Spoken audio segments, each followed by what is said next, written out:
Assalamualaikum warahmatullahi wabarakatuh. Di sini saya akan membacakan tentang tugas tafsir membaca Al-Quran. Yang pertama yaitu Quran Surat An-Nisa ayat 43. A'udzu billahi minasyaitonir rajim. Bismillahirrahmanirrahim. Ya ayyuhalladzina amanu la taqrabus salata wa antum sukara hatta ta'lamu ma taquluna wa la junuban illa abiri sabilin hatta taghtasilu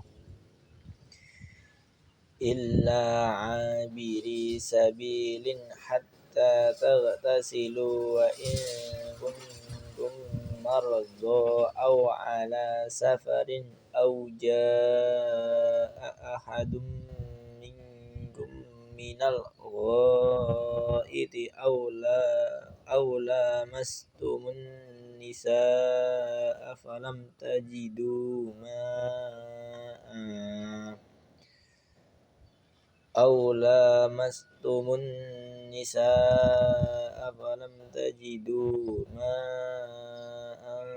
fatayammamu sa'idan thayyiban famsahu biwujuhikum wa aydikum innallaha kana 'afuwan ghafura. Ayat ini menjelaskan, wahai orang yang beriman kepada Allah dan Rasul-Nya, janganlah kamu mendekati tempat sholat atau melaksanakan sholat ketika kamu dalam keadaan mabuk, yakni hilang ingatan karena minuman keras. Dirikanlah sholat jika kamu sudah sadar apa yang kamu ucapkan, dan jangan pula kamu hampiri masjid ketika kamu dalam keadaan junub yang mengharuskan kamu mandi wajib, kecuali hanya sekedar melewati jalan saja. Boleh kamu lakukan sebelum kamu mandi junub. Adapun jika kamu sakit yang dikhawatirkan bila menyentuh air penyakit itu akan bertambah parah atau susah disembuhkan, atau kamu sedang dalam perjalanan yang jaraknya jauh sekitar 80 km atau lebih, atau sehabis buang air, apakah itu buang air kecil atau buang air besar, atau kamu telah menyentuh perempuan, apakah itu hanya sekedar bersentuh kulit atau berhubungan suami istri, sedangkan kamu pada waktu itu tidak mendapatkan air, maka bertayamumlah kamu sebagai pengganti wudhu dengan debu atau tanah dan sejenisnya yang baik, yakni suci, dengan cara usaplah wajahmu 1 kali dan usap pula tanganmu dengan mempergunakan debu atau tanah itu. Sungguh Allah itu Maha Pemaaf, Maha Pengampun bagi hamba-hambanya yang mau bertobat. Renungan yang bisa saya ambil dari ayat ini yaitu sebenarnya Islam itu tidak memberatkan. Hal ini termaktub atau tersampaikan pada ayat ini. Contohnya yaitu dapat pelaksanaan sholat wajib bisa dilakukan dengan mengqashar dengan ketentuan jaraknya jauh atau 80 km atau lebih. Kemudian jika seseorang ingin bersuci tetapi tidak mendapatkan suatu air, maka dapat bersuci dengan bertayamum dengan menggunakan debu yang suci. Selanjutnya yaitu Quran Surat Al-Isra ayat 78 sampai 79. A'udzu billahi minasyaitonir rajim. Bismillahirrahmanirrahim. Aqimis sholata lidulukish syamsi ila ghasaqil laili wa qur'anal fajri inna qur'anal fajri kana mashhuda. Wa minal laili fatahajjad bihi nafilatan laka asa an yab'atsaka rabbuka maqaman mahmuda. Penjelasan dari ayat ini memerintahkan agar Rasulullah SAW mendirikan sholat sesudah matahari tergelincir sampai gelap malam dan mendirikan sholat subuh. Maksudnya ialah mendirikan sholat 5 waktu, yaitu sholat zuhur, asar, maghrib, isya, dan subuh. Melaksanakan sholat 5 waktu ialah mengerjakan dan menunaikan lengkap dengan rukun-rukun dan syarat-syaratnya, terus-menerus dikerjakan sesuai dengan perintah Allah, lahiriah maupun batiniyah. Dalam ayat ini diterangkan bahwa sholat subuh itu disaksikan oleh para malaikat. Maksudnya ialah pada waktu subuh itu malaikat penjaga malam bertemu dengan malaikat penjaga siang untuk bergantian tugas, dan keduanya melaporkan kepada Allah bahwa orang yang bersangkutan sedang melakukan sholat ketika mereka tinggalkan. renungan pada ayat 78 ini adalah adanya perintah tentang sholat 5 waktu, di mana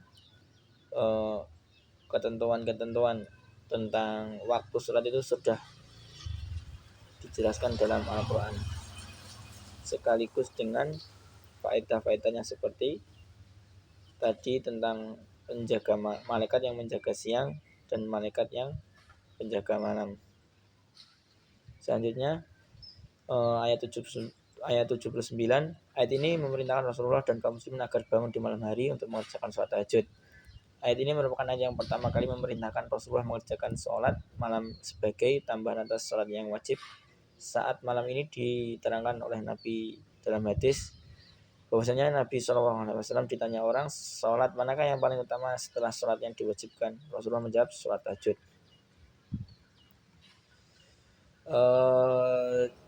Dari hadis-hadis yang sahih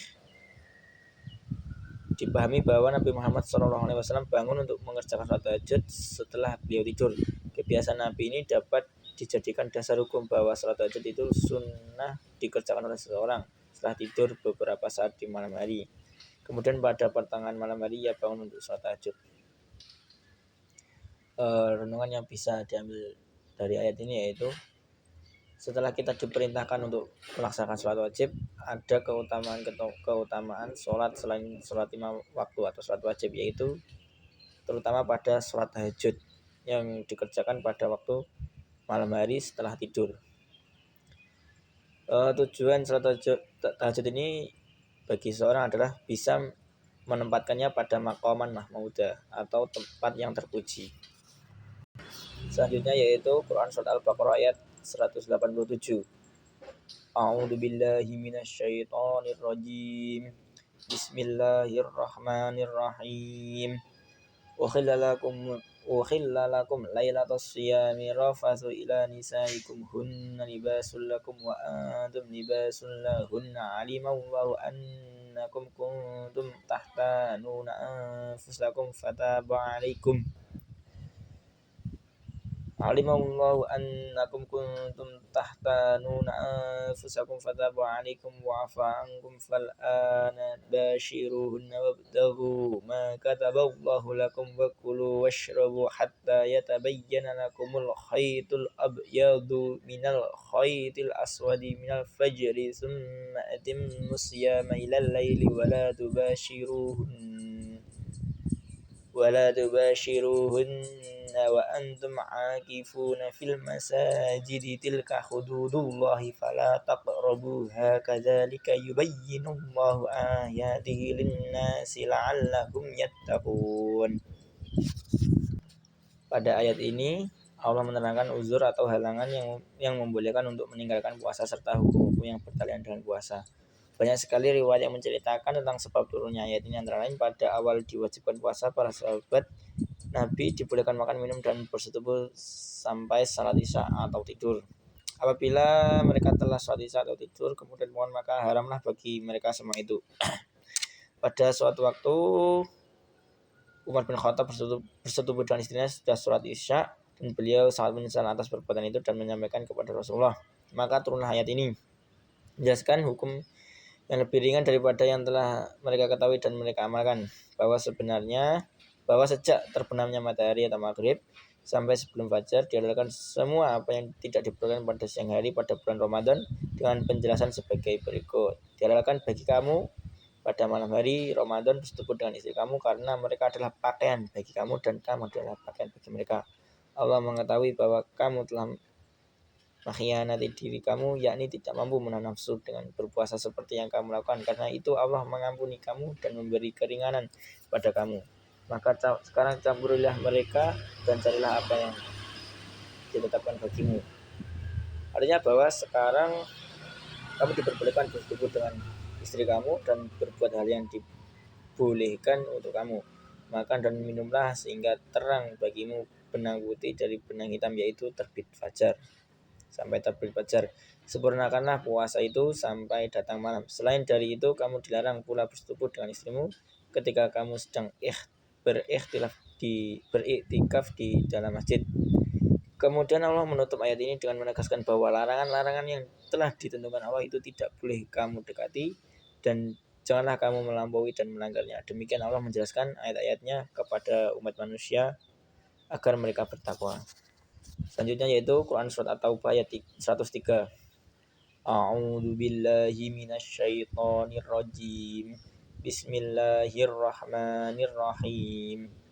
Khudh min amwalihim shadaqatan tutahhiruhum wa tuzakkihim bima wa shalli 'alaihim inna salataka sakanun lahum wallahu samii'un 'alim.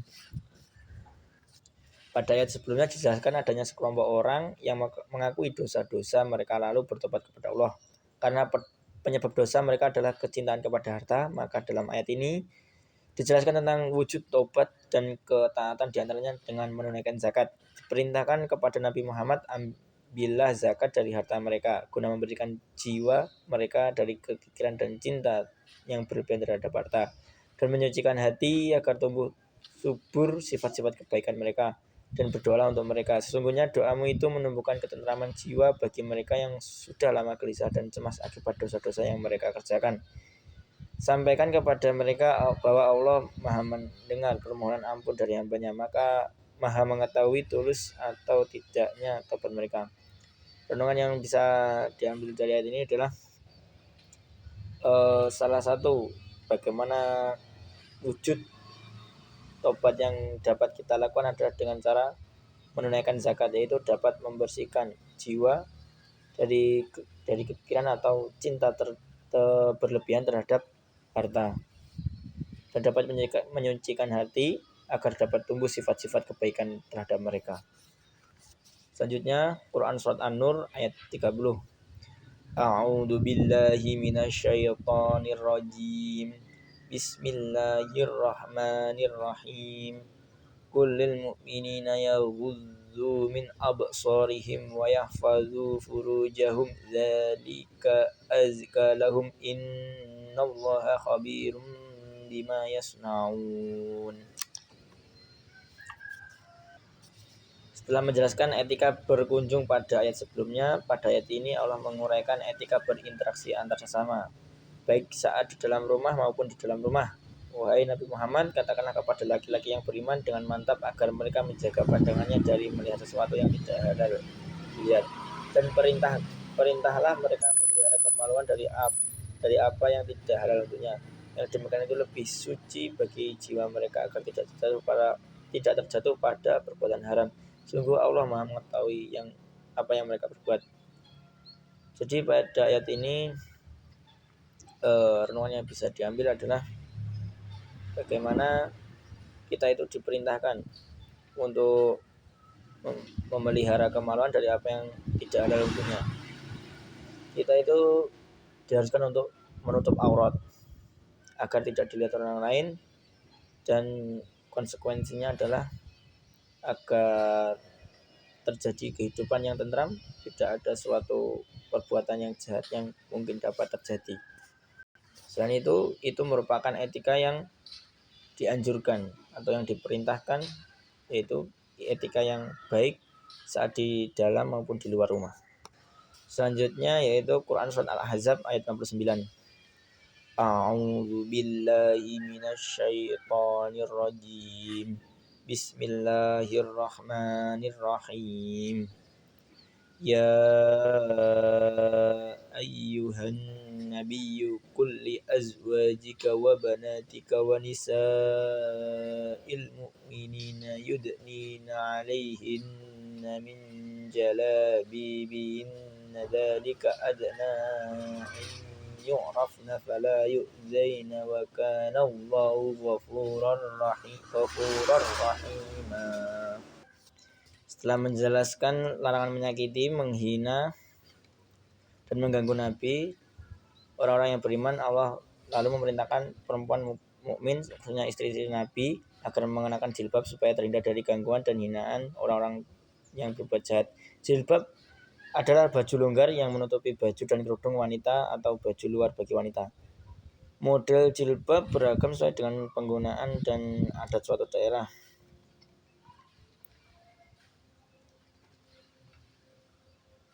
renungan yang bisa diambil dari ayat ini adalah kita diperintahkan untuk menutup aurat. Hal ini bertujuan untuk demi menghindari gangguan dari setan. Dan selain itu juga dapat menjaga kehormatan wanita muslimah.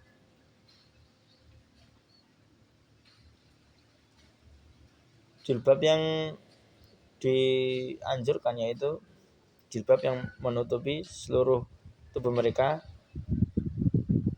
kecuali bagian tubuh yang biasa terlihat seperti wajah dan telapak tangan, agar mereka lebih mudah untuk dikenali sebagai perempuan beriman yang terhormat sehingga mereka tidak diganggu. Itulah renungan yang ayat-ayat yang saya baca dan renungan yang bisa saya ambil. Kurang lebihnya mohon maaf. Billahi taufiq wal hidayah. Assalamualaikum warahmatullahi wabarakatuh.